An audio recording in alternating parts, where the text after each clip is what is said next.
Assalamualaikum dan selamat sejahtera kepada warga sekolah. Saya Puan Hajah Rusmawati binti Muhammad, Guru Besar Sekolah Kebangsaan Perempuan Sultan Ibrahim, mengalu-alukan kehadiran puteri-puteri SIGS ke sekolah.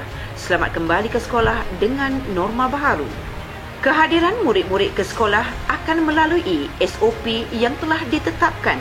Antaranya, kehadiran murid diambil berdasarkan imbasan QR Code yang mana mempunyai pautan dengan suhu badan murid di pintu pagar A dan B. Ibu atau bapa yang menghantar anak-anak akan diperiksa suhu badan mereka. Sekiranya bacaan suhu badan menunjukkan 37.5 dan ke atas, mereka diminta untuk pulang dan mendapatkan rawatan sebagai langkah pencegahan.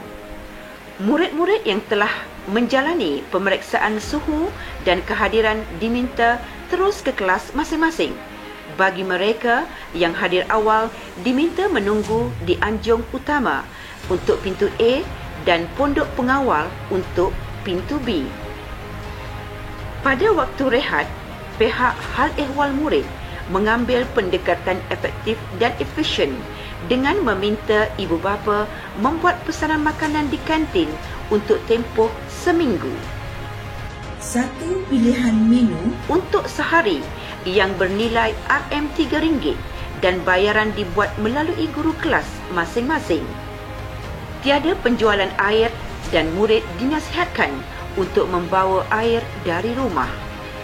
Semua murid diminta untuk makan di dalam kelas, di meja masing-masing, di mana tempat mencuci tangan disediakan di luar kelas. Murid-murid digalakkan untuk membawa tisu basah atau kain lap.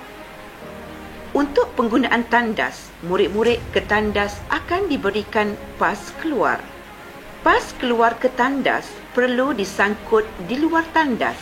Sekiranya tempat penyangkut pas tersebut telah penuh, ini bermaksud kesemua tandas sedang digunakan.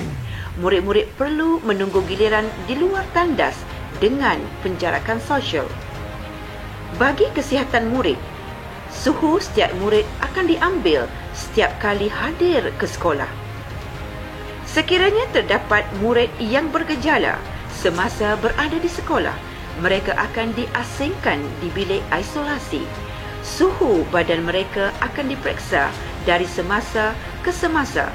Jika tiada perubahan, pihak sekolah akan merujuk kepada pusat kesihatan daerah. Anak tuan-puan akan dibawa ke hospital manakala ibu bapa murid tersebut akan dimaklumkan. Pihak sekolah tiada hak untuk membuat sebarang tindakan, begitu juga ibu bapa. Ibu bapa atau penjaga tidak dibenarkan mengiringi anak-anak mereka ke pagar sekolah. Murid-murid hanya perlu turun sendiri dan masuk ke kawasan sekolah.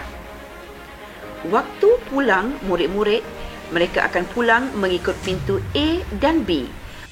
Murid tahap 1 akan pulang pada jam 12 tengah hari, manakala murid tahap 2 akan pulang pada jam 12.30 tengah hari. Pergerakan murid pulang adalah mengikut giliran kelas yang telah ditetapkan.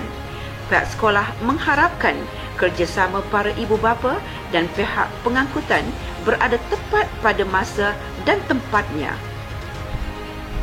Sekiranya tuan-tuan dan puan-puan mempunyai sebarang pertanyaan tentang SOP yang telah ditetapkan di sekolah ini, bolehlah menghubungi pejabat sekolah pada waktu bekerja. Bersamalah kita menjalani alam persekolahan dengan norma baharu. Semoga pandemik ini semakin pulih. Kita jaga kita, kepada Allah berserah.